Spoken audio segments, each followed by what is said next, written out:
Os recentes estudos sobre o universo apresentam uma realidade espantosa. Ele pode ser considerado imenso e talvez para muitos infinito. Mas ao olharmos para a criação, algumas perguntas vêm à mente. Existe algum lugar onde Deus não esteja? Existe alguma coisa que Ele não possa fazer? Qual é o trabalho mais importante que Deus espera realizar dentro do seu projeto de criação? Hoje, no programa Está Escrito, nós vamos entender como os atributos de Deus estão trabalhando para que Ele realize a maior de todas as obras dentro da nossa vida. Fique ligado, porque o programa já começou. Eis que vem dias, diz o Senhor Jeová, em que enviarei fome sobre a terra, não fome de pão, nem sede de água, mas de ouvir a palavra do Senhor. Jesus respondeu, está escrito, nem só de pão viverá o homem, mas de toda palavra que sai da boca de Deus. Está escrito, apresentado por Robson Menezes. Em abril de 1990, o telescópio Hubble foi lançado para capturar algumas imagens extremamente importantes para o estudo do universo. Depois de um processo de construção de 17 anos e com um custo aproximado de 10 bilhões, um outro telescópio, chamado agora de James Webb, foi lançado no dia 25 de dezembro do ano de 2021. A diferença dele é que a sua lente é quase 6 vezes maior que o Hubble. Exatamente por isso, ele pode tirar fotos com uma definição muito maior.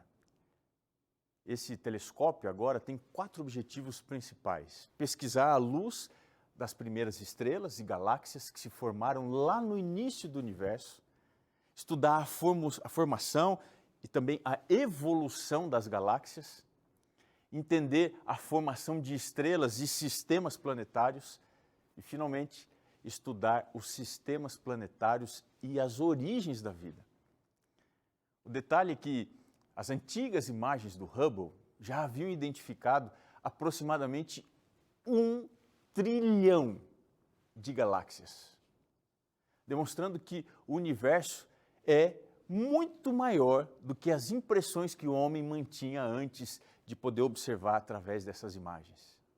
Mas esse número pode ser atualizado, ainda mais com esse novo telescópio. E quando as fotos do Webb começarem a ser examinadas, coisas extraordinárias já estão sendo descobertas. E diante dessa imensidão de galáxias, de estrelas, uma pergunta precisa ser respondida. E essa pergunta está na Bíblia. Eu queria te convidar a ir comigo ao livro dos Salmos, no Salmo 139, para você encontrar um paradigma, um dilema que é essencial dentro desse assunto. No verso 7 do Salmo 139 está assim feita a pergunta de Davi: para onde me ausentarei do teu espírito? Para onde eu fugirei da tua face? Perceba aqui que este verso ele traz perguntas que nos colocam diante de uma realidade que é espantosa. Se o universo é imenso, e agora a gente está comprovando que realmente ele é extremamente vasto, e dentro dessa realidade, assim mesmo, será que o universo ele é menor do que Deus? Como é que a gente pode entender a vontade de um Deus que é imenso, mas que tem prazer de dividir conosco, que somos insignificantes, as coisas até mesmo mais simples da nossa vida? Veja, a Bíblia diz que nós não podemos compreender Deus completamente, muito menos exaustivamente. Mas isso não significa que a gente deve deixar o estudo sobre Deus. Existem coisas que são segredo, que são mistério para nós, por causa da nossa limitação mental, espiritual e física. Mas veja só, o objetivo correto não deve ser compreender completamente, totalmente, quem é Deus, porque provavelmente nós nunca chegaremos a esse ponto, inclusive quando estivermos na eternidade. O nosso objetivo, então, deve ser adorar a Deus verdadeiramente. Se Deus é imenso e vasto como Ele é, se o universo é imenso e vasto, será que existe algum lugar que eu possa ir que Deus ali não está? Deixa eu dar um exemplo aqui para você. Hoje, com a modernidade, as viagens ficaram muito mais fáceis, né? Você certamente, se mora numa grande cidade, não precisa nem ter carro para andar de carro. É só chamar um Uber ou um táxi, né? Você pode viajar de ônibus e até mesmo de avião, se você não tiver medo. Agora, veja só que interessante. Eu não preciso entender completamente tudo sobre motor, sobre elétrica, sobre a suspensão do carro para poder usar o meio de transporte que o carro, o ônibus e até mesmo o avião oferece. Eu só preciso confiar que ele vai me levar aonde eu preciso ir para ser então transportado. É assim que funciona com Deus. Se o salmista Davi diz, para onde eu irei em que teu Espírito não esteja lá? Como é que eu vou me ausentar da presença dele? Veja, eu não preciso compreender exatamente tudo sobre a onipresença, a onipotência ou a onisciência de Deus, mas veja, existem níveis de confiança que o Espírito me dá para que eu possa ser dirigido por ele. São algumas coisas que a Bíblia apresenta que você pode confiar que ele, o Espírito de Deus, é um Deus que trabalha em seu favor, defendendo a sua causa. E que razões são essas? Quero destacar aqui 3. Primeira, entenda bem o que eu vou lhe dizer. Ao contrário do que alguns pensam, o Espírito Santo, ele é Deus. Vamos ver aqui o que alguns escritores da Bíblia falaram sobre ele. Lá em Mateus, capítulo 1, verso 20, nós encontramos o Espírito Santo sendo chamado de santo. Mas quando você vai em Atos 5, verso 3, lá ele é descrito como se fosse o próprio Deus. Quando você vai para João 14, verso 16, ali ele é chamado de o outro Consolador. O que isso significa? A palavra aqui, Consolador, na língua grega é a palavra parácletos. Significa adjutor, advogado, consolador, aquele que trabalha em seu favor. Assim, como Cristo era um parácletos, o nosso advogado, aquele que trabalha em nosso favor, o Espírito Santo, ele é um outro da mesma espécie. Ou seja, ele é da mesma forma que Jesus. Se Jesus é Deus, o Espírito também é Deus. Em João 16,13 diz que ele é a verdade. Ele é a verdade e verdadeiramente Deus. Em Romanos 8, verso 2, diz que ele é vida. Essas são características do Espírito que o identificam como sendo Deus. Na primeira carta de Paulo aos Coríntios, capítulo 2, o verso 11, diz que ele é a sabedoria. Lá em Lucas 1, o verso 35, diz que ele é poder. Em João 3, o verso 5, diz que ele tem condição de regenerar o ser humano. E quem faz isso é Deus, que tem poder de criador e poder de restaurador, redentor. E, finalmente, na segunda carta de Paulo aos Tessalonicenses, capítulo 2, o verso 13, lá nós encontramos que ele santifica o ser humano.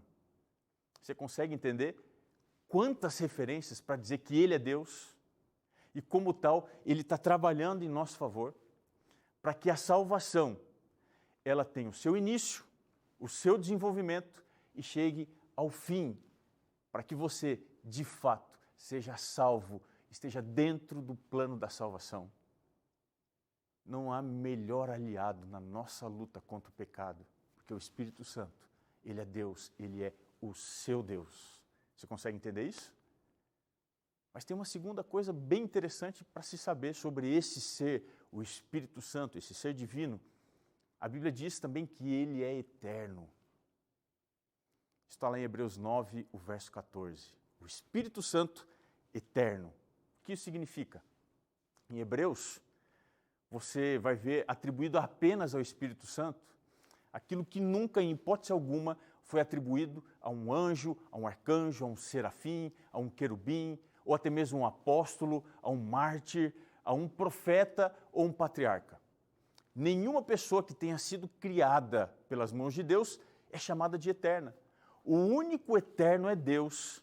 Portanto, o Espírito Santo eterno é exatamente aquilo que ele está oferecendo, a eternidade. Você não quer morrer?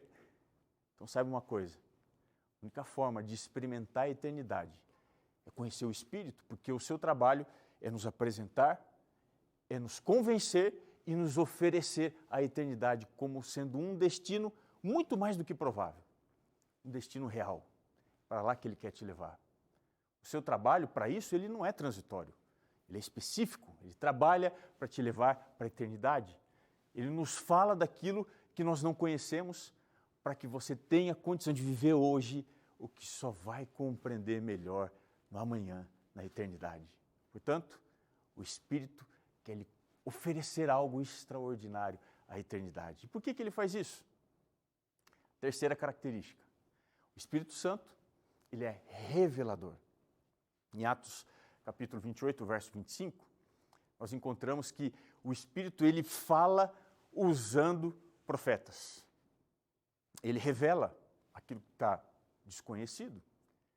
Pedro, escrevendo a sua segunda carta, no capítulo 1, verso 21, diz que ele inspirou as Escrituras. Quando a gente vai em João 15, o verso 26, a gente descobre que ele tem poder para iluminar a nossa mente, para compreender as Escrituras, para interpretá-la do jeito certo. Tudo o que nós podemos saber sobre Deus nos foi revelado por Jesus. Mas veja só, a revelação de Jesus só foi realizada através da sabedoria do Espírito. Sabe por quê? Porque o Espírito Santo que faz com que a revelação seja adequada à nossa condição. Porque ele nos dá na intensidade correta. Ele desperta em nós o desejo para conhecer mais. E ele oferece a oportunidade dentro da nossa capacidade de compreensão. Veja, a Escritura só passa a ser útil se o Espírito nos ajudar a compreendê-la melhor. É por isso que nenhum espaço de armazenamento de qualquer dispositivo que o homem é capaz de fazer teria condição de conter a Deus. Nenhum processador, nenhum chip poderia trabalhar com as informações que a palavra de Deus contém, a revelação do Espírito contém, a ponto de nos dar a condição de conhecer melhor o nosso Criador. A única forma para a gente entender melhor a Deus é através da revelação do Espírito. É isso que você precisa. Você tem fome e sede de conhecer a Deus, você precisa da revelação do Espírito. Paulo, quando estava pregando em Atenas, no capítulo 17 de Atos, o verso 27, ele falou que o homem procura a Deus como que se estivesse tateando no meio das trevas e não consegue achar. Apesar de Deus estar muito próximo de nós. Sabe por que o homem não consegue achar, apesar de Deus estar perto? Como é que a gente consegue conhecer mais sobre Deus? Como é que nós podemos desenvolver um relacionamento íntimo com Deus? Só tem uma forma. Se você não compreendeu isso, você então precisa conhecer melhor a pessoa do Espírito, porque ele é capaz de revelar. Somente ele é capaz de nos ajudar a interpretar também a revelação de Deus. Se você ainda não chegou nesse nível profundo de revelação, o Salmo 139, ele consegue ampliar as características do Espírito Santo, mostrando que ele é um Deus em sua essência e que a sua atuação é extremamente importante para você, para mim, para nós. O Espírito Santo, ele é a ponte que faz com que a divindade não fique distante da humanidade. Que o conhecimento seja trazido para dentro desse relacionamento entre o Criador e a criatura. Quando a gente lê o Salmo, a gente consegue identificar aqui as características que o Espírito Santo tem e ver os atributos dele que estão sendo usados em nosso favor. E que atributos são esses? Basicamente 3. O primeiro deles, a onisciência. Você já deve ter ouvido falar isso. O Espírito conhece todas as coisas. Esse conhecimento, ele vem através de uma investigação. Ele sabe tudo, Como é que ele consegue saber tudo? Diz aqui o Salmo, verso 1, tu me sondas e me conheces. Essa investigação significa que ele sonda, ele esquadrinha, ele analisa o profundo da alma. Tu me sondas, diz o verso 1, e me conheces. Veja, mesmo sendo divino, o Espírito Santo conhece os nossos atributos mais humanos. E que atributos são esses? Ele conhece o nosso descanso. Ele diz aqui, sabes quando me assento e quando me levanto. Ele sabe sobre a nossa necessidade de descanso. Mas ele vai além. Ele sabe também sobre a nossa atividade. Diz aqui, ele sabe quando eu me assento, mas sabe também quando eu me levanto. E vai além. Ele também conhece as nossas intenções e pensamentos. Diz assim, de longe penetras os meus pensamentos. Ainda a palavra não me chegou à língua e tu, Senhor, já conheces toda. Veja, esse conhecimento em nível profundo, aqui se percebe que Deus não se relaciona a coisas que são desconhecidas. Ele não se relaciona à distância, de maneira indiferente. O Espírito Santo, ele se relaciona conosco de maneira íntima, de maneira próxima, de maneira individual. Ele está olhando para você. E o detalhe é, ele fica observando. Sentou, levantou, saiu, voltou, descansou. É quase que uma pessoa stalkeando você. Muito mais do que inteligência artificial. É o Espírito buscando compreender melhor você, para que você possa compreendê-lo melhor e aceitar a salvação.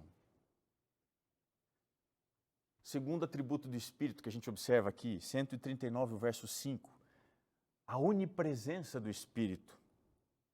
Tu me cerca por detrás e por diante, e sobre mim pões a mão. O Espírito Santo, ele é presente constantemente na nossa vida. Ele me cerca por trás, assim, ó, ele me cerca pela frente. Ele está diante da minha face. Ele está presente em nossos pontos vulneráveis, aquilo que a gente não consegue ver, os pontos cegos que estão atrás da nossa cabeça. Ele está em nossos pontos presentes, aquilo que nós estamos observando. Ele está nos nossos pontos conhecidos, está diante dos nossos olhos. Aquilo que eu faço, que todo mundo sabe, ele está ali. Aquilo que ninguém sabe, ele também está ali. Aquilo que eu não percebo. E é por isso que no Salmo 139, verso 7, o salmista diz, para onde me ausentarei do teu Espírito? Para onde fugirei da tua face? Esse é o sentimento de que o Espírito Santo, todo momento, está me contemplando. Ele me contempla, ele me protege, ele me esquadrinha, ele me conhece, ele me acompanha, por isso eu não estou sozinho. O detalhe mais interessante é que ele coloca sobre mim a sua mão. O Salmo diz que ele age numa realidade tridimensional. Como? Vem aqui comigo. O Espírito Santo se adianta, ele se antecipa. Olha só que interessante, no Salmo 139, verso 8. Ele se antecipa em que lugar? Primeiramente, no alto. Diz aqui o verso 8. Se subo aos céus, lá estás. Mas ele também trabalha com as coisas que estão embaixo. Diz aqui o verso 8. Se faço a minha cama no mais profundo abismo, lá estás também. Até mesmo os lugares mais distantes, como por exemplo os mares mais longínquos, ele também ali está. O verso 9 diz isso, os confins dos mares. E finalmente o verso 11 e 12 traz aqui que ele trabalha numa realidade que não é física pura e simplesmente, mas é espiritual. Diz assim, se eu digo as trevas com efeito me encobrirão e a luz ao redor de mim se fará noite. E o verso 12 diz, até as próprias trevas não serão escuras, e as trevas e a luz são a mesma coisa. Sabe o que é interessante? A questão principal não é onde o Espírito está ou não, mas sim que a sua presença, ela é constante, ela é próxima de todas as criaturas. Ele está perto de você agora. Qualquer lugar que você esteja nesse momento, o Espírito de Deus está aí com você, porque ele é onipresente. Terceira característica, Se o Espírito é onisciente, onipresente, ele agora também, de acordo com o Salmo, é onipotente. Olha o que diz o verso 13. Diz assim: pois tu me formaste o meu interior, tu me teceste no seio da minha mãe. Observe aqui, a formação no ventre materno indica que o Espírito Santo é o Criador. E essa formação, ela é assombrosa, ela é maravilhosa, sabe por quê?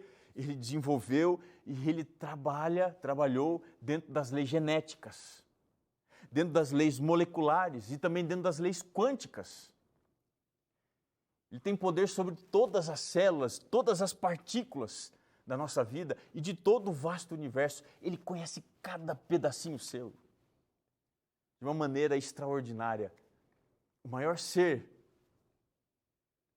de todo o universo detém em suas poderosas mãos o menor de todos os elementos criados. E sou eu e você, no momento da concepção. Ali estava o Espírito trabalhando. Salmo 139, verso 15 diz: os meus ossos não te foram encobertos, quando no oculto fui formado e entretecido, como nas profundezas da terra. E o verso 16: os teus olhos me viram, a substância ainda informe, e no teu livro foram escritos todos os meus dias, cada um deles escrito e determinado, quando nenhum deles havia ainda. Entenda uma coisa, não há maior demonstração de poder, não há maior demonstração de cuidado e amor do que a demonstração observada aqui pelo salmista Davi nas obras do Espírito de Deus. Entenda uma coisa, nós não estamos fadados à aleatoriedade da vida. Nós temos um Deus que nos criou de maneira impressionante. Nós temos um Deus que nos mantém, Ele sustenta a nossa existência. E esse Deus é o Espírito Santo. Cada detalhe da nossa existência está seguro na sua divina sabedoria e poder. Por isso que aqui, no Salmo 139, verso 17, diz assim: que preciosos são para mim, ó Deus, os teus pensamentos. A visão de Deus sobre a minha vida, ela é muito mais vasta do que o mar, do que os grãos de areia que estão na praia. A visão de Deus sobre a minha vida, que o Espírito pensa sobre mim, sobre você, é muito mais extensa do que as estrelas do universo. Os seus planos são perfeitos.